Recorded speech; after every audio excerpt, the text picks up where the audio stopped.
욥의 아내는 어디 있을까? 무슨 탐정같이 어디 있을까 우리가 한번 찾아보는 그런 시간을 가지려고 하는데요.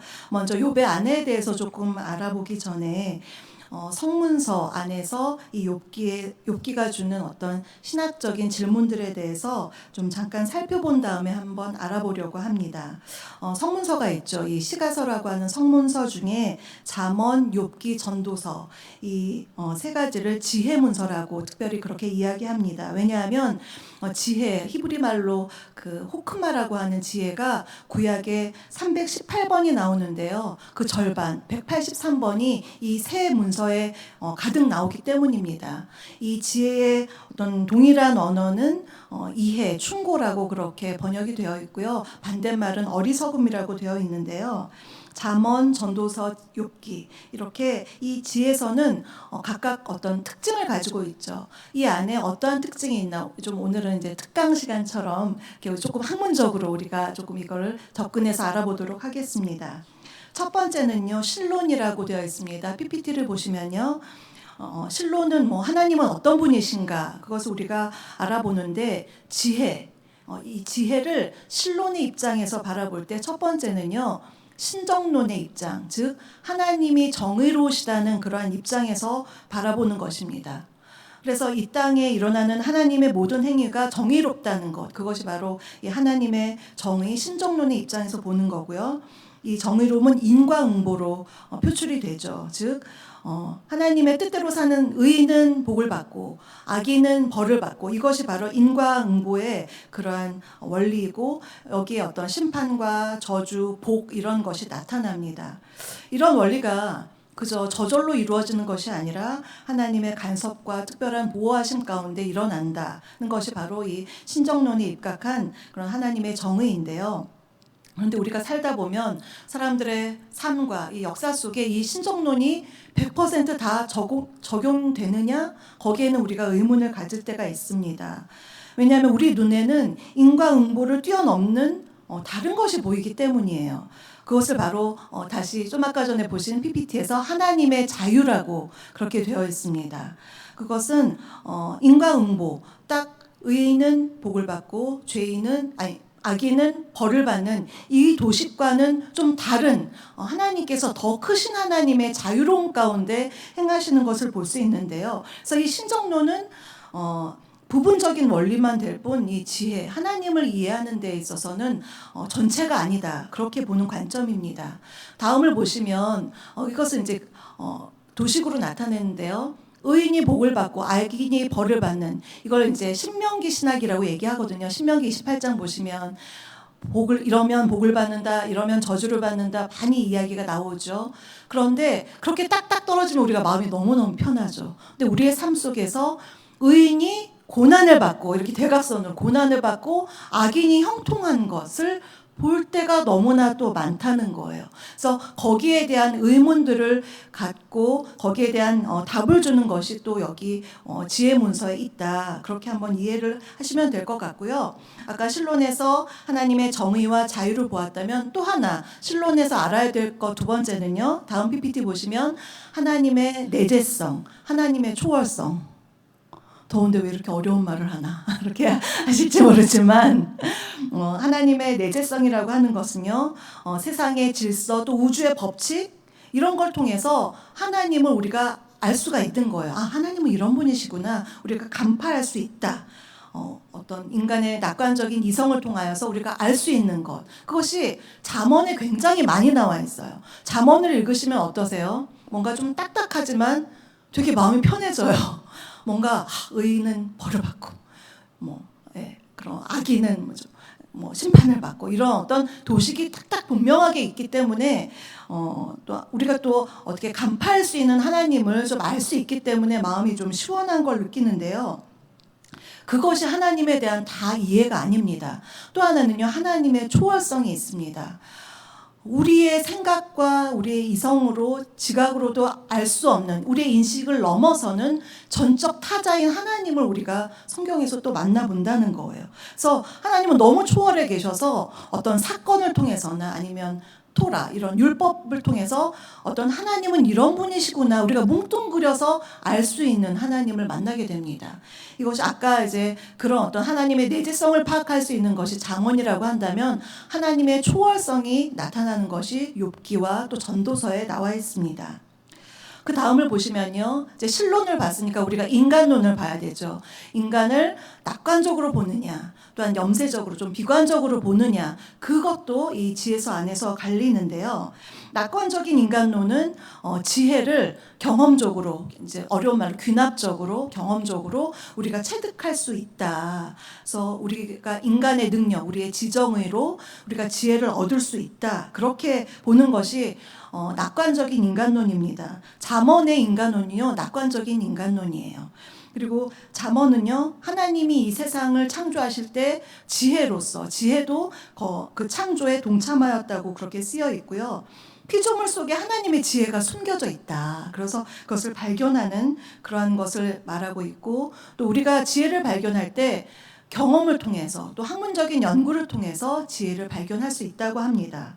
이것은 우리 크리스찬만 발견하는 게 아니에요. 하나님을 믿지 않는 사람들도 지혜를 발견할 수 있을 정도로 그렇게 지혜가 충만해 있다. 혹시 유교의 명심보감 이런 거 읽어보신 적이 있나요? 읽어보면 다 맞는 말이에요. 이렇게 잠언처럼 다 맞는 말이에요. 그래서 그런 공자나 그 옛날에 그런 성현들도 하나님의 이러한 지혜를 발견했구나. 그러나 그 사람들과 우리의 차이는 뭐가 있을까요? 우리는 이 지혜가 하나님으로부터 비롯되었다고 우리는 믿는 사람. 그래서 지혜는 이제 하나님을 경외하는 것이 근본이라고 그렇게 이야기를 하죠. 이것이 바로 이제 낙관적으로 우리가 지혜를 파악할 수 있는 낙관적인 인간론에 이제 입각한 그런 관점이고요. 반면에 염세적인 인간론이 있습니다. 그것은 전도서와 욥기.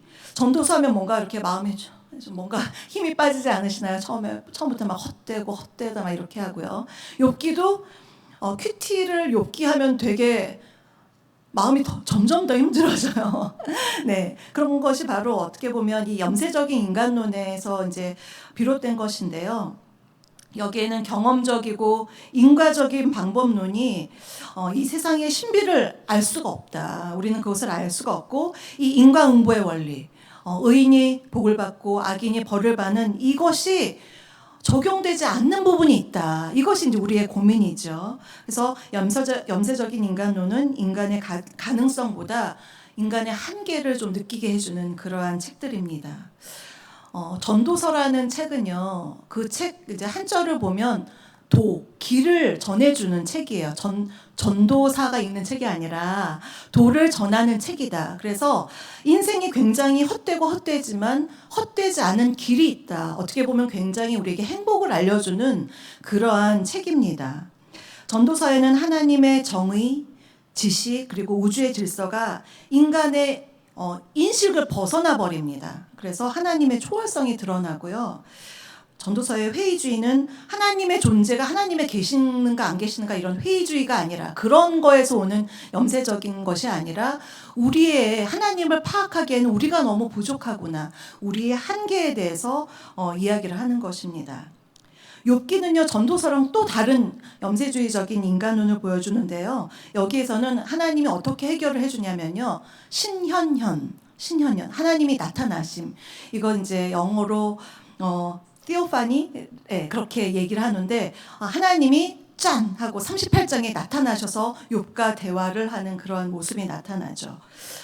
그래서 욥기에서 이제 지금 이제 도입 부분이니까 제가 말씀을 드리는데 욥기의 질문은 뭐냐면 어떻게 보면 전통적인 지혜에 충실했던 욥인데 그에게 당연히 의인인데 복을 받아야 되는데 고난이 찾아온 게 이제 문제죠.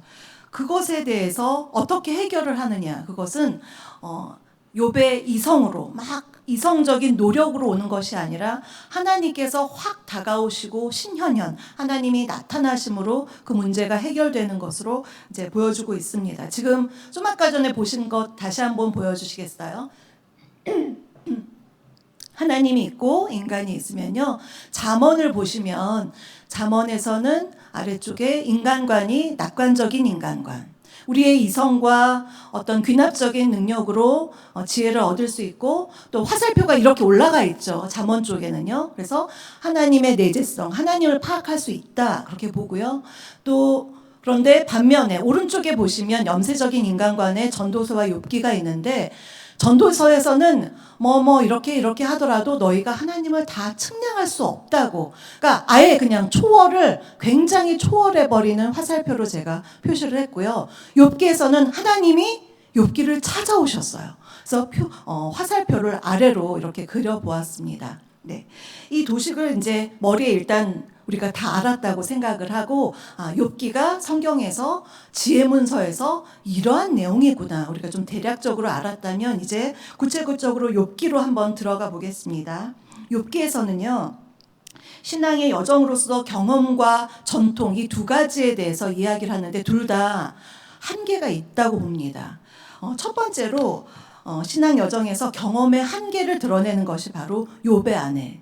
2장 9절에 딱 한 번 나오는 욥의 아내가 뭐가 그렇게 이런 걸 대변해 주나 할지 모르지만, 우리가 좀 학구적인 그런 자세로 한번 이것을 알아보려고 합니다. 여러분이 다 아시는 바와 같이 욥기 1장을 보시면요, 하나님이 사단에게 그래 욥에게 그렇게 시험을 해도 된다라고 허락을, 재가가 딱 떨어지자마자 욥에게 바로 고난이 찾아왔습니다.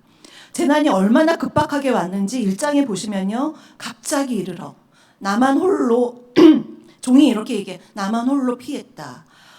또 그가 아직 말하는 동안에 막 이런 얘기들이 막 계속이 되면서 재난이 엎친 데 덮친 격으로 급박하게 오는 것을 볼 수가 있습니다. 그래서 첫 번째 재난에는요, 욥의 소유물이 다 날아갔어요. 종도, 또 자식들도, 아들 7, 딸 3이 있었는데 자식들도 다 죽었습니다. 두 번째 재난, 오늘 우리가 함께 읽었던 2장에 나오는 두 번째 재난에는요, 욥에게 직접 찾아왔죠. 아까 1장에서는 주변이었다면 이제 본인에게 찾아왔습니다. 욥의 발바닥에서부터 정수리까지 종기가 났어요. 여기서의 종기, 슈힌이라고 되어 있는, 히브리어로 되어 있는 종기는요, 우리 애굽의 10가지 재앙 혹시 아시나요? 출애굽기 10가지 재앙에 6번째 재앙, 종기의 재앙이 있는데 그것과 똑같은 재앙이에요. 그 단어랑 똑같습니다. 그래서요, 이게 얼마나 무서운 재앙이었냐면 매우 가렵고 남들이 외모를 알아보지 못할 정도로, 손상될 정도로 막 종기가 나서 간지럽고 진물이 터지고 너무 가려움증으로 고통스러워서 불면증을 초래하는 그러한 무서운 질병이었습니다. 그래서 이 질병을 안고서 너무 괴로워했는데 욥의 반응이 어땠는지 우리가 함께 보겠습니다. 표를 보시면요, 한번 표를 보여주시겠어요? 이쪽에 저쪽에 있는 것은 첫 번째 1장에 있는 그의 주변 자녀들이나, 너무 작죠. 자녀들이나 또 그의 모든 소유물이 거기에 닥친 고난에 대해서 어떻게 말씀이 20절부터 22절까지 나오는지 표를 그렸고요. 이제는 이 오른쪽에 보시면 2장 10절, 우리가 함께 읽었던 2장 10절에서 그러니까 둘의 1장과 2장을 한번 비교를 해봤어요. 어떠한 내용의 차이가 있을까? 이거를 계속 보시면서 한번 보겠습니다. 두 번의 반응에서 내용이 전체적으로 비슷합니다. 하나님께서 주신 것, 내가 받는 것이 당연하다, 그러면서 그가 범죄하지 않았다는 전체적인 내용은 비슷합니다. 그러나 이 둘의 차이가 있는데요, 그것은 첫 번째 반응에서는 고난을 만나면 마땅히 해야 할 어떤 철저한 형식, 교과서적인 형식이 있어요. 욥이라는 사람이 1장에서도 보면 자녀들이 범죄했을까봐 자녀 명수대로 번제를 드렸던 굉장히 철저한, 어떻게 보면 의인이면서 율법적이면서 그렇게 철저한 모습을 보여주는데, 여기서도 고난을 당했지만 철저하게 그의 형식이 있습니다. 회개와 슬픔의 형식. 그래서 그가 겉옷을 찢고, 옷을 찢었다는 건 굉장히 비통하고 내 마음을 찢는 것처럼 힘들다, 비통하다는 그런 표현이고요. 머리털을 밀었다는 것도 비슷한 뜻인데, 이것은 이제 보통의 정상적인 생활을 할 수 없을 정도로 내가 너무 심히 비통하다는 것을 보여주고요. 그러면서 고백하면 이제 그 다음 절에서 고백하면서 하나님을 찬송하고 범죄하지 않았다. 이것이 바로 1장에 나타나는 욥의 반응이었습니다. 근데 2장은요 조금 약화가 되죠. 이 형식이 저기 20장에 나오는 그 형식이 좀 약화되면서 고백이 이렇게 나오고 있습니다. 뭔가 이제 2장 10절을 보면 하나님께 복을 받고 화도 받는 것이 당연하다 이렇게 하면서 핵심이 반복은 되고 있는데 입술로 범죄하지 않았다. 이 정도로 서술이 이제 급박하게 끝나는데요. 첫 번째 반응으로부터 두 번째 반응까지 어떻게 우리가 설명할 수 있을까? 한번 고민을 해본다면 처음이나 두 번째나 내용은 동일하게 있지만 첫 번째 본인의 소유나 자식이 죽었을 때랑 본인이 아팠을 때랑 좀 다른 반응이 나옵니다. 아무래도. 그래서 반응의 내용은 같지만 고난의 깊이에 따라 본인에게 이 몸의 힘듦이 더 힘들었던 거예요. 고난의 깊이에 따라 형식이 약간 약화된 것을 말씀의 비교를 통해서 볼 수가 있습니다. 그래서 소유물을 잃었을 때는 슬픔을 막 머리 밀고 뭐 다 했지만 좀 약화되는 2장에서의 모습을 통해서 3장을 한번 읽어보셨나요? 3장부터는 탄식이 나옵니다. 자신이 왜 태어났는가 이렇게 생일을 저주하고 막 탄식이 나오는데 갑자기 탄식이 3장부터 나오는 것이 아니라 1장부터 1장도 기가 막혔지만 그래도 형식 이런 어떤 본인이 했던 율법적인 형식이 살아있었지만 2장부터는 약화되면서 3장부터는 아예 탄식이 나오는 그래서 2장을 그의 탄식의 전조로 그렇게 볼 수가 있습니다. 고난이 닥쳤을 때 그의 모습이 이렇게 조금씩 변해가는 것은 우리가 비난할 수 없는 것이 하나님, 내가 알았던 하나님과 너무 다른 거예요. 이 당시만 하더라도 인과응보의 그런 지배적인 신학이 있었습니다. 그래서 의인은 복을 받는다. 그것이 강하게 있었는데 본인이 의인인데 이렇게 벌을 받는 것, 고난을 받는 것이 너무 괴로웠죠. 그래서 그가 탄식하면서 숨겨진 하나님, 아까 우리가 하나님의 초월성에 대해서 얘기했는데 그 숨겨진 하나님을 찾아가는 그런 과정이 이제 2장 이렇게 3장 계속해서 시작되는 것을 우리가 볼 수 있습니다.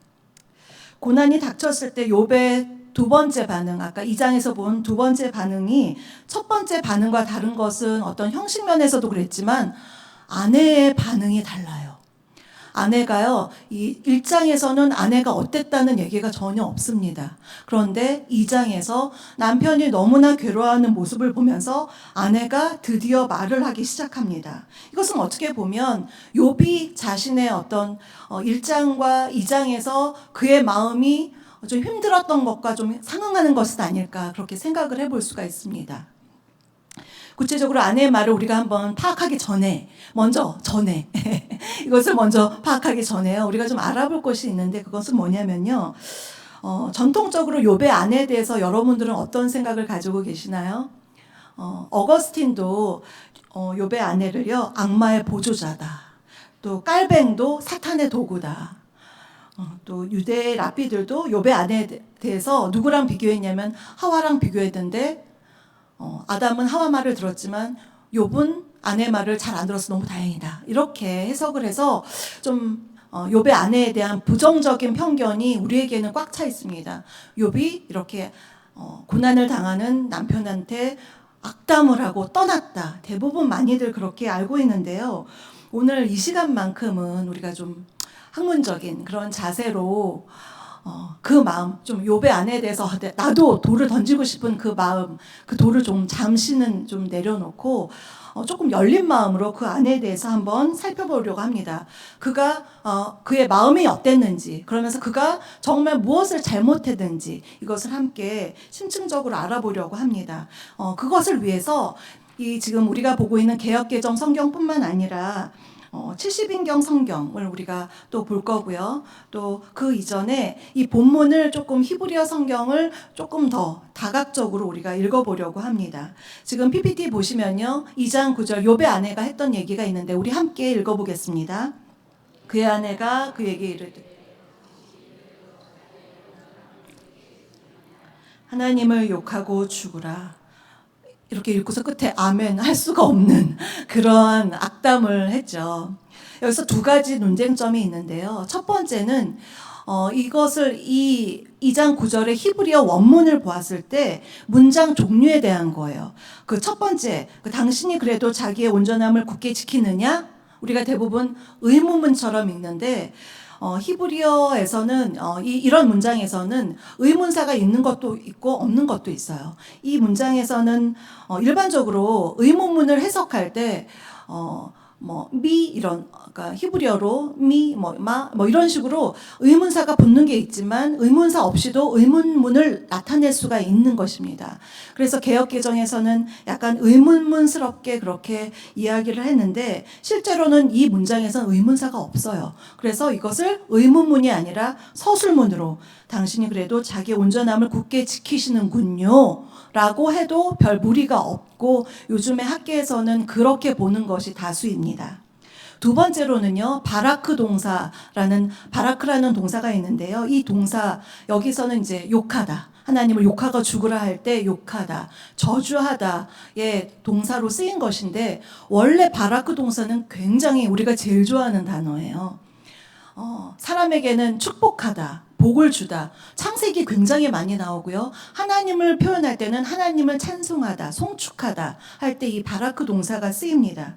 그런데 성경을 이제 성경 저자가 쓸 때 하나님을 욕하다 할 때 이게 너무 불경스러운 거예요. 욕하다라는 히브리어 단어 칼날이라는 단어가 따로 있는데 그것을 하나님한테 쓰기엔 너무 불경스러워서 그냥 오히려 하나님을 찬송하다 바라크 동사를 쓰면서 이것을 완곡요법이라 하거든요. 그래서 좋은 단어를 하나님한테 쓰지만 의미로는 하나님을 욕하는 것으로 그렇게 의미상으로 그렇게 쓰였습니다. 그래서 사단이 욥기 1장 5절이나 11절이나 또한 2장 5절에서 사단이 이 바라크 동사를 쓸 때는 하나님을 욕하지 않겠습니까? 이렇게 욕하다로 되어 있지만 지금 아내가 얘기한 2장 9절에서 이 바라크 동사를 꼭 그렇게 사탄이 얘기했던 것처럼 꼭 욕하다로 그렇게 써야 되느냐? 이것은 굉장히 의문이 남습니다. 그러면 이렇게 볼 수도 있는 거예요. 한번 사역을 한번 보시면요. 여전히 당신은 당신의 온전함에 굳게 서 있군요. 하나님을 축복하고 죽으십시오. 이렇게 히브리어를 사역할 수 있습니다. 제가 한 게 아니라요. 장신대 교수님의 책에도 있고 이제 학자들이 욥의 안에 대해서 기존의 그런 어떤 예전에 깔뱅이나 어거스틴이 봤던 그런 관점에서 지금은 굉장히 많이 바라보고 있는 그런 관점에서 사역을 한 것을 볼 수가 있습니다. 여기서 보면 적어도 아직도 온전함에 서 있네? 이렇게 조롱하는 말투가 아니죠. 아유, 당신이 그렇게 아프고 막 간지럽고 힘든데 여전히 하나님을 믿는 그 온전함에 서 있군요. 아유, 하나님을 그냥 축복하고 하나님을 찬양하고 편안하게 죽으십시오. 안식하십시오. 이렇게 가슴 아픈 아내의 말로 우리가 해석을 할 수가 있는 그런 어떤 여지가 있다는 것을 보여줄 수 있습니다. 욥의 아내에 대해서 개역개정뿐만 아니라 우리가 70인경, 구약성경을 헬라어로 해석한 것이 70인경인데요. 2장 9절 우리는 이제 한 절로 되어 있지만 70인경에는 이렇게 긴 절에 아내에 대한 이야기가 있습니다. 우리 한번 보이시나요? 한번 읽어보겠습니다.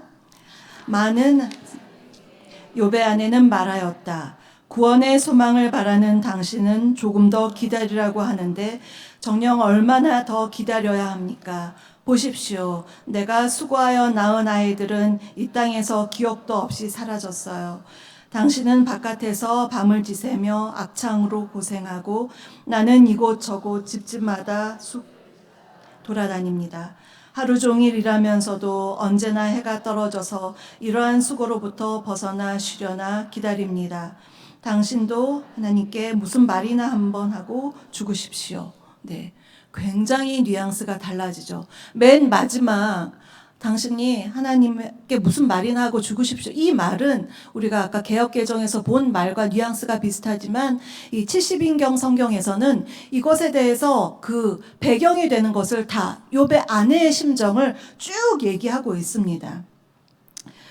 그래서 그 안에 고충에 대해서 이제 이해를 하는 거죠. 이 욥의 시대, 욥이 살았던, 욥의 아내가 살았던 이 시대는요, 의인이 복을 받고 악인이 벌을 받는 인과응보를 믿는 시대였어요. 당연히 의인이 복을 받기를 원하는 시대였습니다. 그런데 갑작스럽게 자신에게, 욥의 아내에게도 고난이 찾아온 거예요. 우리 평소에 그렇지 않나요? 욥기 하면 욥이 주인공이니까 욥 위주로 우리는 읽어요. 근데 욥의 아내도 자식을 잃은 거잖아요. 욥만 잃은 게 아니에요. 우리는 너무 욥의 아내를 그냥 동떨어져서 아주 객관적으로 굉장히 씩씩한 소크라테스 부인처럼 굉장히 악처 같은 마음으로 우리가 바라보는데, 실상은 욥의 아내도 똑같이 아들이 7이 죽고 딸이 3이 죽고 소유물을 다 잃고 남편이 지금 너무나 온몸에 악창이면 지금 생각하면 뭐 암같이 정말 살 가망이 없는 그런 상태에서, 자신은 예전에 소유가 아주 많아서 귀부인이었는데 이제는 소유물을 다 잃고 전전긍긍하는 신세가 됐으니 얼마나 힘들겠어요.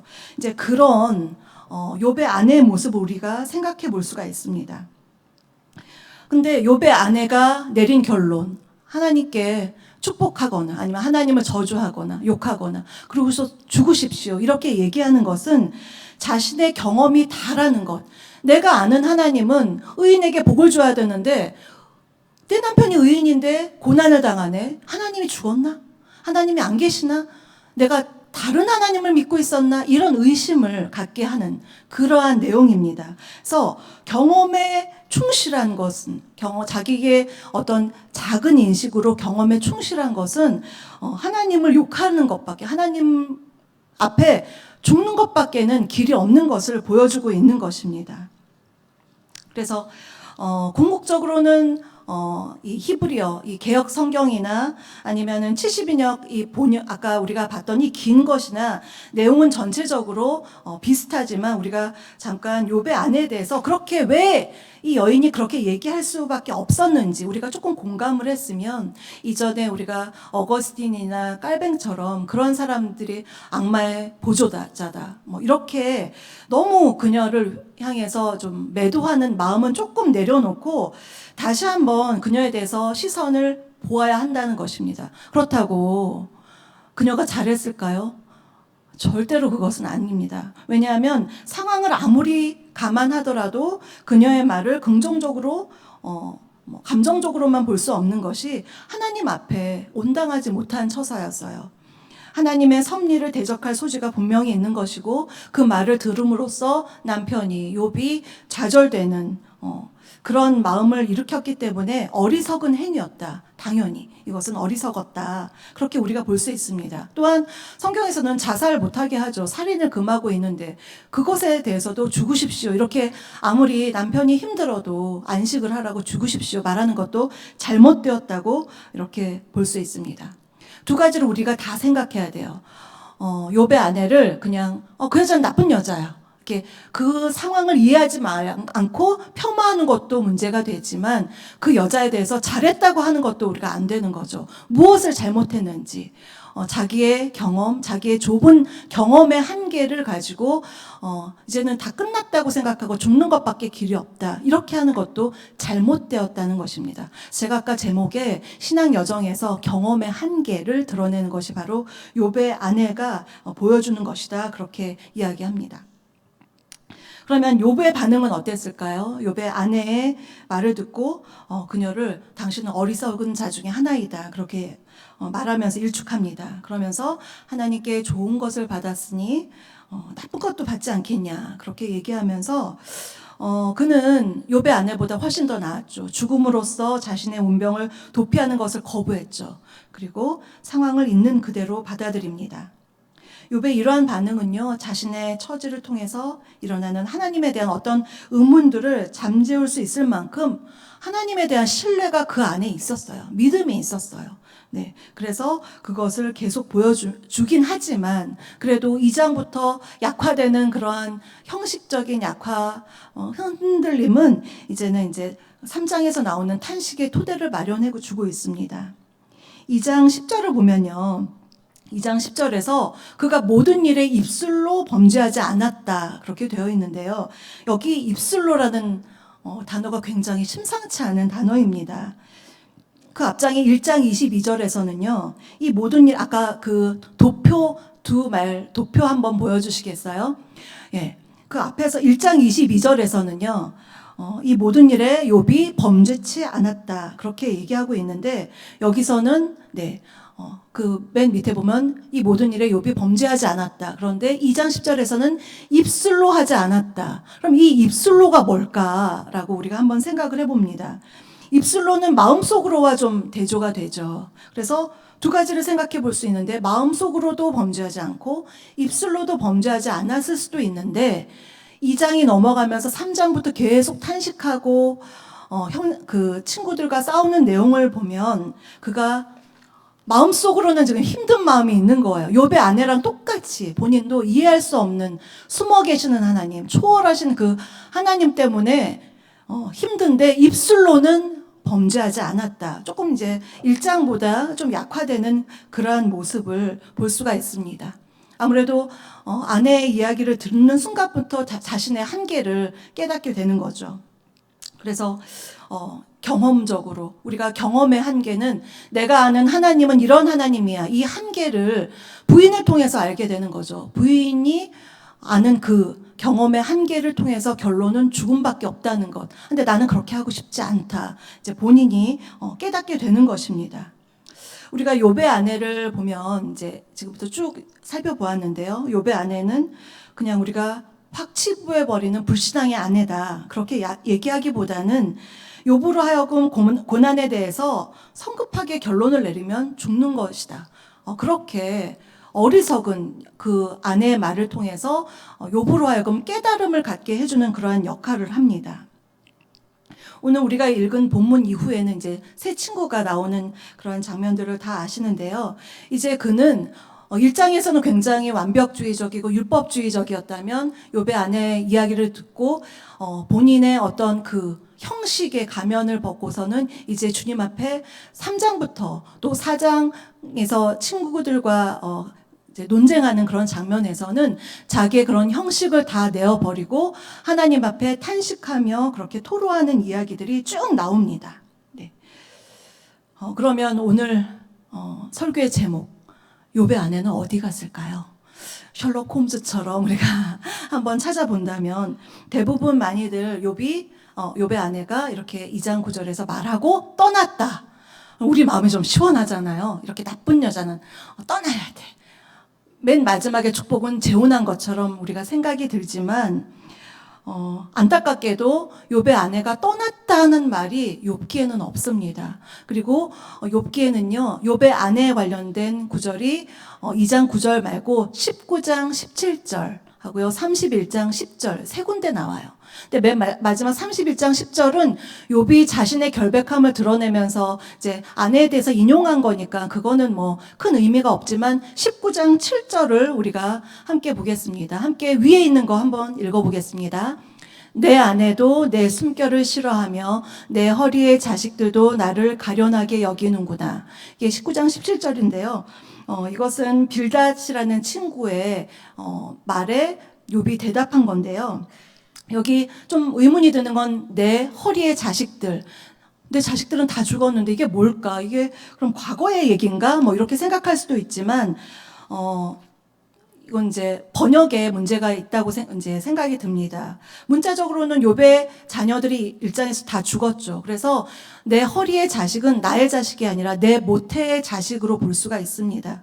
그래서 우리 개역개정 말고 공동 번역이나 새 번역 또 영어 성경 혹시 가지고 계신 분들은 보시면요, 나의 형제들이라고 번역이 되어 있습니다.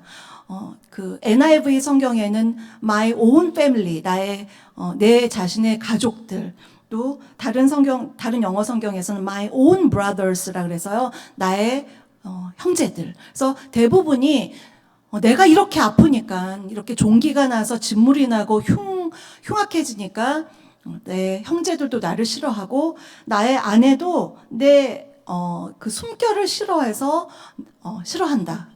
이렇게 고백하고 있는 것입니다.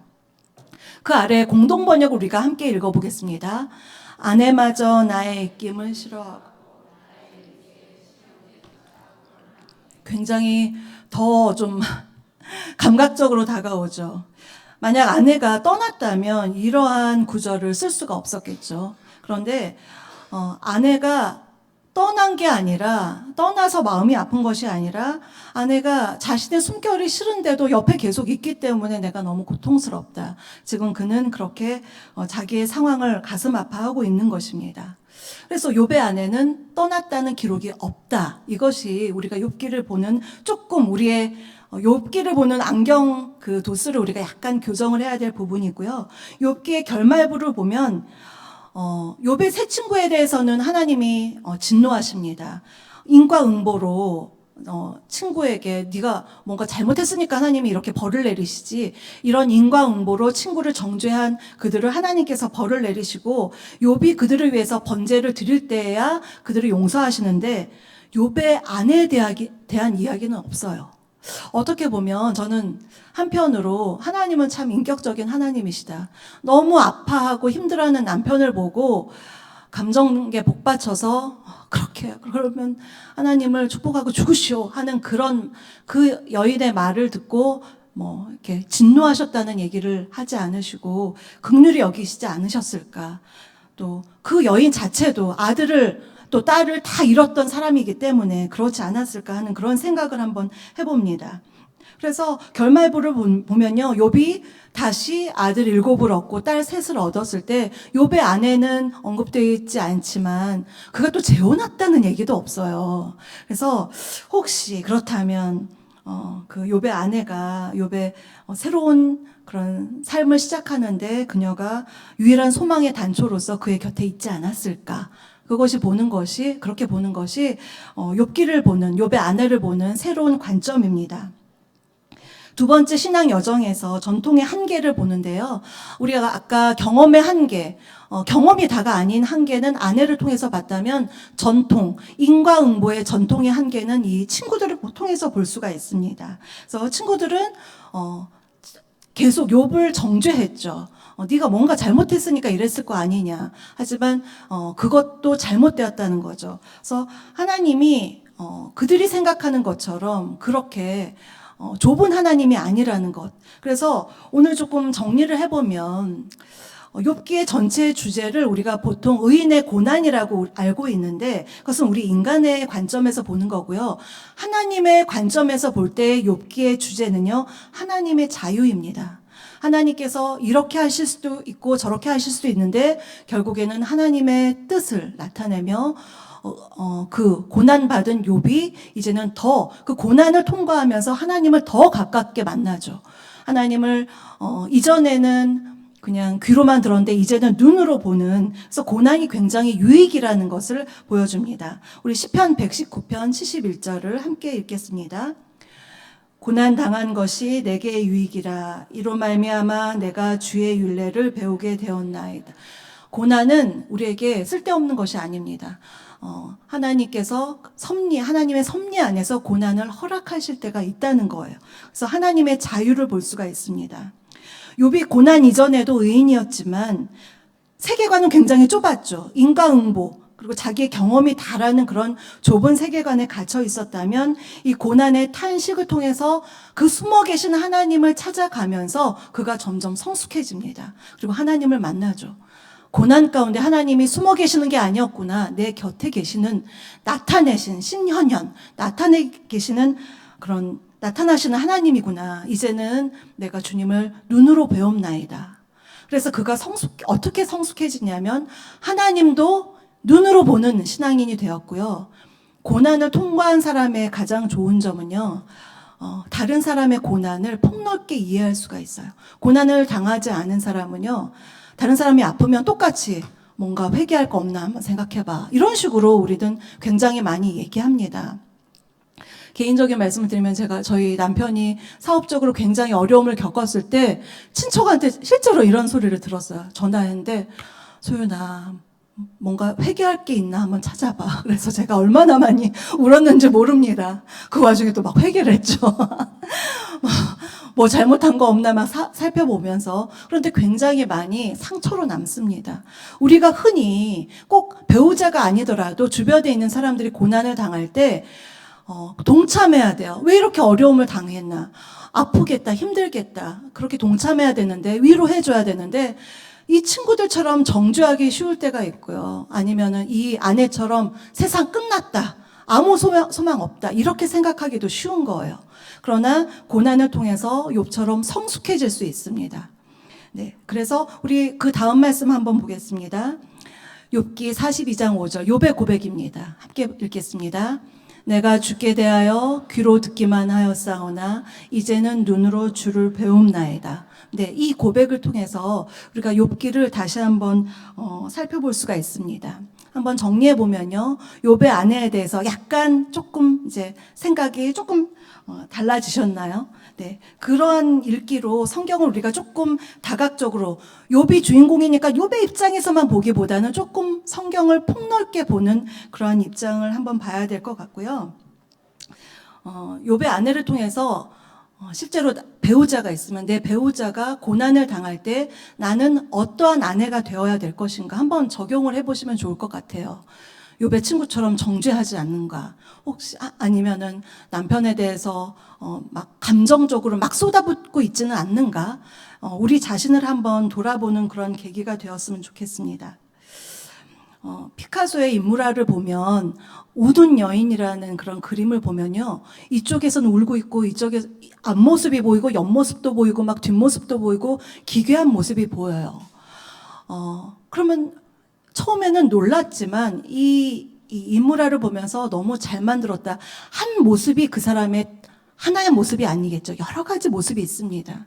성경에 잠언이 있지만 전도서도 있고 또 욥기도 있습니다. 지혜 하나만으로도 하나님에 대한 그런 나타냄도 잠언만 있는 것이 아니라 다각적으로 있으면서 성경은 우리가 왜 열심히 읽어야 될까요?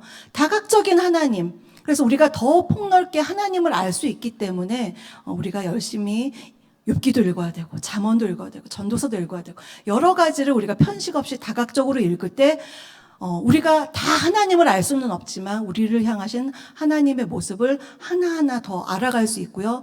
우리의 삶의 경험이 더해지면서 더 다층적으로 주님을 경험할 수가 있습니다. 이 가운데 혹시 고난을 욥처럼 고난을 당하는 분이 계시다면 그분은 해야 될 것이요, 하나님이 갑자기 내 삶에 나 이렇게 열심히 예배드리고 이렇게 열심히 새벽기도 나오고 기도하는데 왜 이렇게 어려움을 주시지? 그 마음이지만 그 안에서 탄식하지만 그 탄식을 하면서 계속 주님을 바라보는 거예요. 이 탄식을 꾹 참으면 화병이 됩니다. 주님 앞에 나와 기도하면서 탄식을 하지만 여전히 주님을 바라보면서 주님이 내 옆에 임재해 계시다는 것을 믿고 신뢰하고 나가야 하고요.